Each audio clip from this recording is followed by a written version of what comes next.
لیکن ماں باپ کا ادب و احترام آج معاشرے میں کرنا پایا جاتا ہو. چند جملے سن لیجیے آج میرے سے. اگر ماں باپ کا ادب و احترام کرنا نہ جانتا ہو وہ بارگاہ سید الشہداء کے اندر ویسا موفق نہیں ہو سکتا جیسا چاہتا ہے جب تک ادب و احترام نہ کرتا. ایک بہت بڑے عارف تھے, ان کے پاس ایک عالم, ایک آدمی گیا کہا کہ میں بہت پریشان ہوں, دعا پوری نہیں ہو رہی ہے, دعا قبول نہیں ہو رہی ہے. کہا اپنے ماں باپ کو راضی کر لو.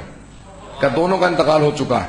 کہا دونوں ناراض گئے ہوں گے. کہا ہاں ناراض گئے ہیں. کہا قبروں پہ جاؤ, اتنا ان کے لیے قرآن پڑھو, اتنا صدقہ دو کہ راضی ہو جائیں. وہ خود کہتا ہے کہ میں نے 1 مہینے تک صبح و شام ماں باپ کے لیے صرف اور صرف فاتحہ پڑھتا تھا, خواب میں باپ کو دیکھا ہم تیرے سے راضی ہو گئے.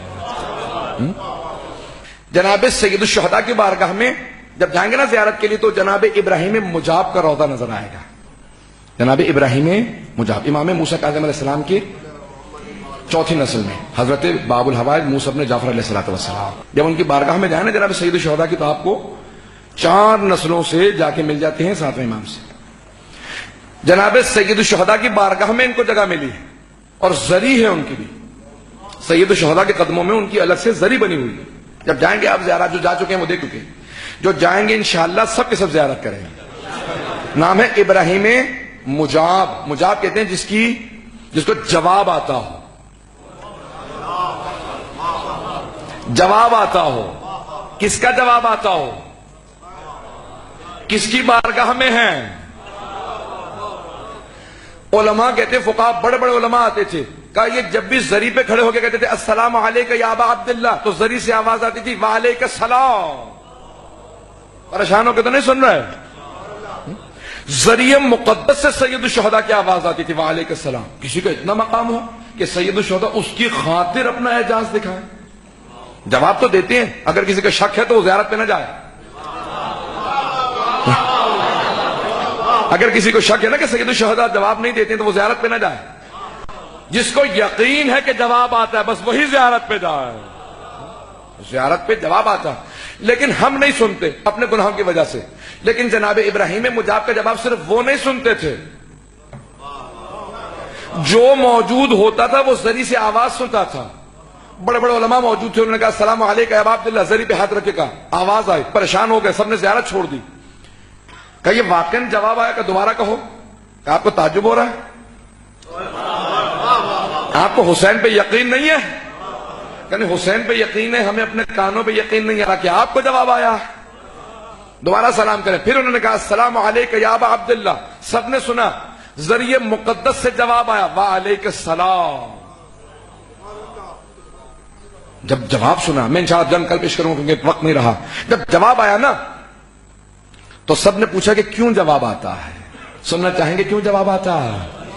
خاص طور سے نوجوانوں کے لیے اپنے پیش کر رہا ہوں. کیوں جواب آتا ہے؟ اسلام نام ہے آداب کا, دین شریعت آداب کا نام ہے. میرے بوڑھے ماں باپ تھے,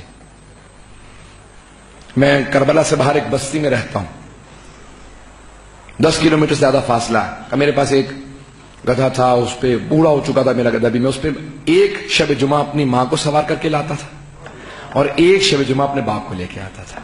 اپنے ماں باپ کو سید الشہداء کی زیارت کے لیے شب جمعہ میں لاتا تھا. کہ ایک شب جمعہ میرے والد کی باری تھی, میں نے والد کو بٹھا دیا, والدہ رونے لگی. کہ والدہ میری بہت زیادہ ان کی بینائی کمزور ہو گئی تھی اور ٹانگوں سے اپاہج تھی, بہت ضعیف العمر تھی. کہ مجھ سے رو کے کہنے لگی بیٹا آج شب جمعہ ہے مجھے لے جا. اب والدہ سے کہا کہ مادر گرامی گزشتہ ہفتے آپ کی باری تھی, آئندہ ہفتے آپ کی باری ہے, یہ ہفتہ میرے والد. کہ بیٹا اگر میں اگلے ہفتے تک نہ رہی, اگر مر گئی تو کیا ہوگا, مجھے اس ہفتے زیارت کرا دے. کہ میں فوراً والد کے پاس گیا کہ والدہ کہہ رہی ہیں کہ اگر آپ اس ہفتے رک جائیں والدہ کو زیارت کرنے دیں. کہ اور اگر اگلے ہفتے تک میں زندہ نہ رہا, دونوں ضعیف العمر تھے. کہ اگلے ہفتے اگر میں زندہ نہ رہا تو میری زیارت چھوٹ جائے گی. کہ بیٹا جیسا بھی ہو مجھے زیارت کروا دے. کہ جب والد رونے لگے تو اب میرا بھی دل پسیجنے لگا کہ اب میرے والد بھی رو رہے ہیں. والدہ کے پاس گیا, وہ بھی رونے لگے. کہ نہیں بیٹا مجھے زیارت کروا دے. کہ میں بہت پریشان ہوا, متذبذب ہوا کہ میرے سواری جو تھی اس میں طاقت نہیں تھی کہ 2 سواروں کو لے جا سکے. کہ میں والدہ کے پاس آیا کہ اگر آپ صبر کر لیں میں آپ کو رات میں لے جاؤں گا. کہ نہیں مجھے ابھی جانا. اب آپ نے دیکھا نا کہ بعض اوقات جب بہت زیادہ بزرگ ہو جاتے ہیں تو پھر ان کی برداشت کم ہو جاتی ہے. تو کہا نہیں بیٹا مجھے ابھی جانا ہے. کہ میں نے اپنی کمر پہ کپڑا باندھا, والدہ سے کہا کہ میں آپ کو اپنی کمر پہ پشت پہ کپڑے میں باندھ کے سوار کر لیتا ہوں. کہ میں نے والدہ کو پشت پہ سوار کیا, کپڑے میں باندھا اور سوار کر لیا. کہ میں سواری لے کے چلنے لگا. کچھ ہی دور چلا تھا, 2-3 کلومیٹر چلا تھا کہ اچانک بارش ہونے لگی. کہ میرے پاؤں گارے میں بھر گئے, چلا نہیں جا رہا تھا, جوتے ٹوٹ گئے. مسلسل چلتا رہا اور رو بھی رہا تھا کہ پروردگارہ کس طرح میں پہنچاؤں گا ماں باپ کو. کہ جیسے ہی میں ہر پہنچا, میں نے گدھے کو باندھا, والد کو اتار کے فوراً اندر لے کے گیا. والدہ کو اتارا پہلے اور پھر والد کو لے کے گیا. کہ میں نے کہا کہ میں آرام کر لوں, میں تھک گیا ہوں. پھر سوچا کہ نہیں, حسین کی بارگاہ میں آیا ہوں, جس حسین کی بارگاہ میں آیا ہوں, بہنیں شام سے چل کے آئی تھی لیکن پھر بھی پہلے مولا کی بارگاہ میں گئی تھی.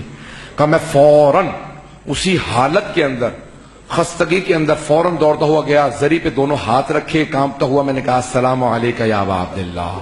جیسے میں نے کہا نا السلام علیکہ یا ابا عبداللہ, تو ذریعے مقدس سے آواز آئی وعلیکہ السلام.